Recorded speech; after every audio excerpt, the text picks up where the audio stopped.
Hey guys, Anthony Perez with Polyco Products here with my wife, Myzine Perez. Hoping everybody is being safe during this 15-day quarantine period. So everybody's has a couple of days, right? And it's a great time to spend with the family. You guys want to play board games, relax, enjoy your days, enjoy your family. Other things you can do though around the house is home improvements. We've been upgrading our home for the better part of a year now, right? It's coming out great. We did that ourselves.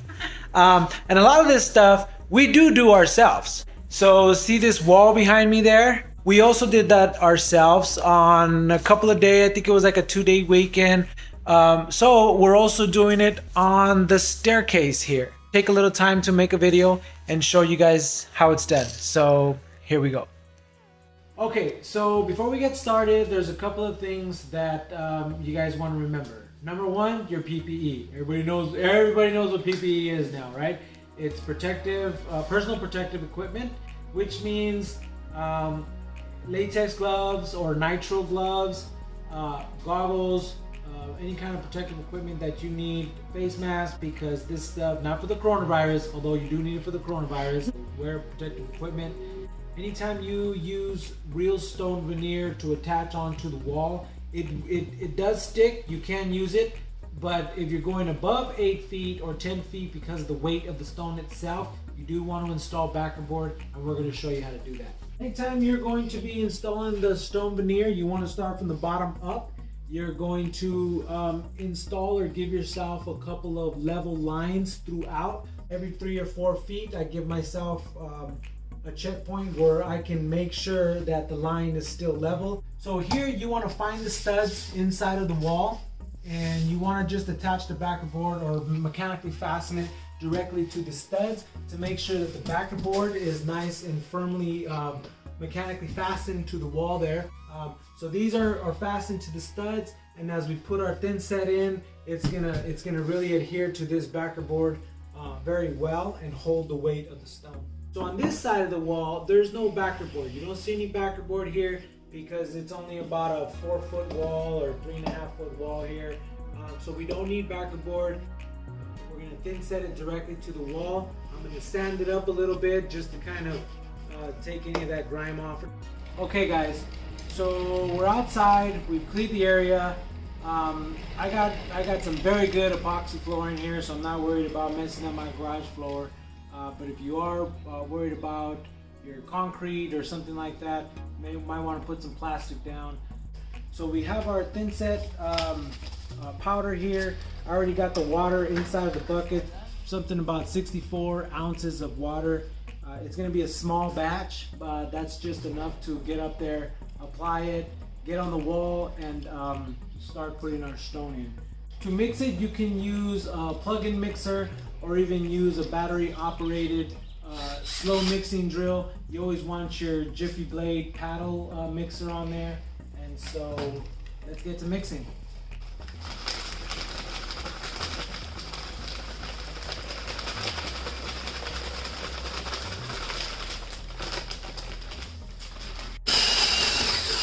So you always want to mix the powder into the water so it doesn't clump up on you.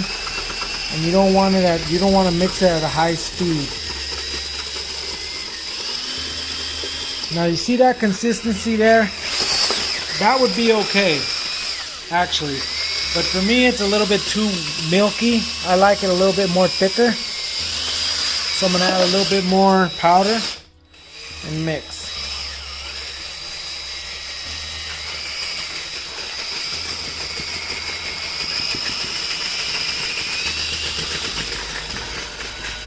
Yeah, that's a beautiful product there.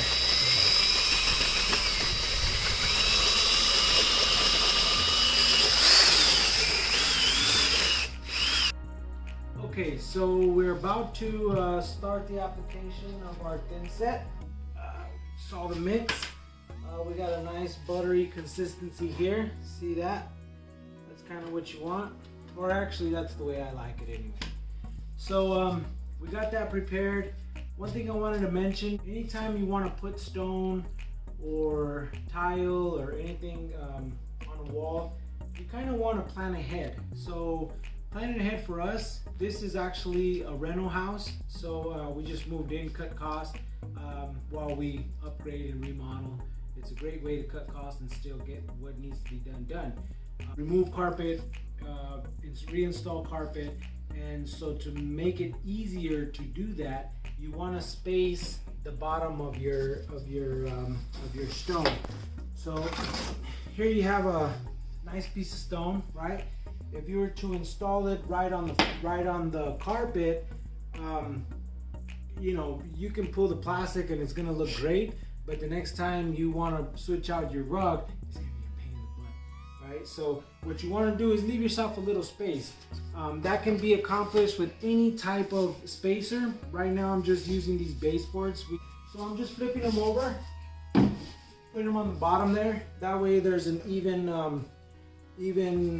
level there. All of the stone is going to just sit on it nicely, just like that. And then when I'm ready, I just pull the spacer out, and it should slide out real nice, and your carpet will be able to be ripped out and reinstalled with no problem. What we like to do is called staggering the pieces. So as we build up and we have one piece, we don't want to build directly on top of the previous piece this way, right? What we want to do, because they all interlock, they're all going to interlock. So what you want to do in order to have a more structural application is to stagger the pieces. And we do that by first cutting half pieces, right? And so every other row, you're gonna have to install a half piece there. So the tools we're gonna be using, this is just a 6-inch flat blade here. I use that for scooping stuff out of the bucket and putting it onto my trowel so that I'm not trying to, you know, dip this trowel on there. The trowel itself that I'm going to be using to apply our base, a 1/4-inch notch trowel. This is going to allow me to apply the product at an even consistency. Because this is a polymer modified cement, it does react and it sets up. So you want to use only enough product before it sets up. Only mix what you're going to use in, say, 25 to 30 minutes. Right? So you're putting a scratch coat. It's called a scratch coat on the wall. But when you put this texture in here, right? You see that? You want to put it sideways. The reason why you want to run those notches sideways is because once it sets up, you're going to be putting product on the back of these pieces here, and so once it sets up, it's fine. You put the product in the back, right? Probably with a smaller, with your 6-inch this way. You just lather it on there.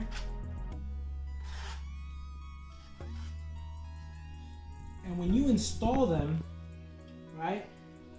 Right now when it's wet, it's great. It's gonna fully adhere, it's gonna mix in, it's gonna become one single product.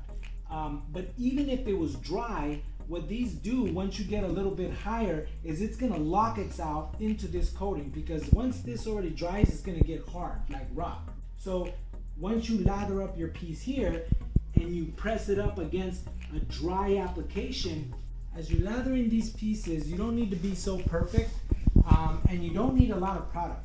Right? So you only want to get like a nice little application or an even application to your stone, and then you want to apply it. This one's going to go right up against the wall. I already have this piece here, so I'm going to put it right up against the wall. Oh crap. These pieces are sometimes fragile, but you want to butt them up, put it there. I like to wipe off any excess as I go. As you go, just get the stone in there, and then you can always come back with a wet rag and get it out. Me and my wife work in tandem that way. I put in the stone, she's coming in right behind me with that wet rag, and she's just making it look really pretty, finishing it up.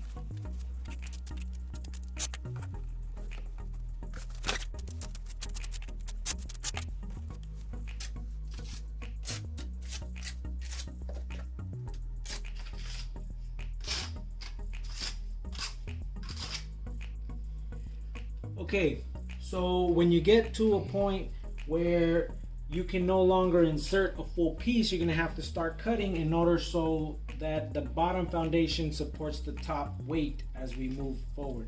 So once you get to a point such as this one here where the cutout or the area doesn't support or lend itself to a full piece being inserted, what you want to do is just get a piece, put it in there, and mark a line.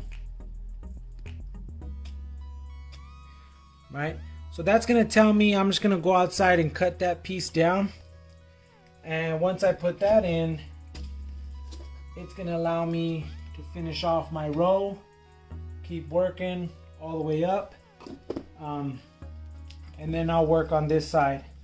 Something else that I want to mention anytime you guys are doing cuts and doing corners like this, there's pieces that you can buy that are corner pieces, right? But those corner pieces have like one corner and then like a full piece all the way around. So you're gonna end up cutting it anyway, especially if you're going around the CMU wall, unless it's like a 16-inch block. I have to cut it anyways. So again, I just grab broken pieces. I get a box. I don't care if there's 1 or 2 broken pieces in there because I know they're gonna be useful.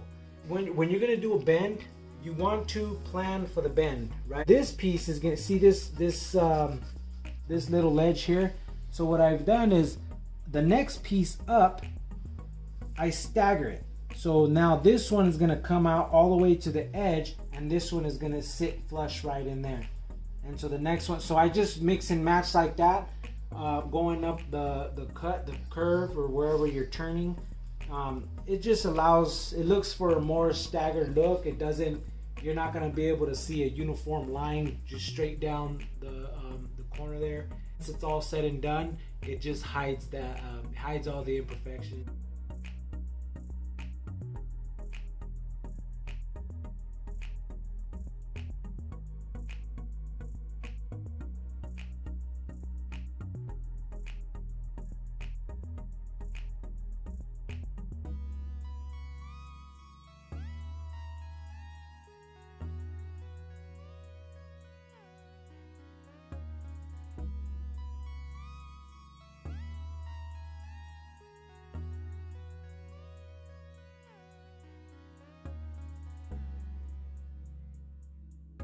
Well, that pretty much wraps it up for us here at the Perez residence. From our family to yours, be safe, and we'll see you next time.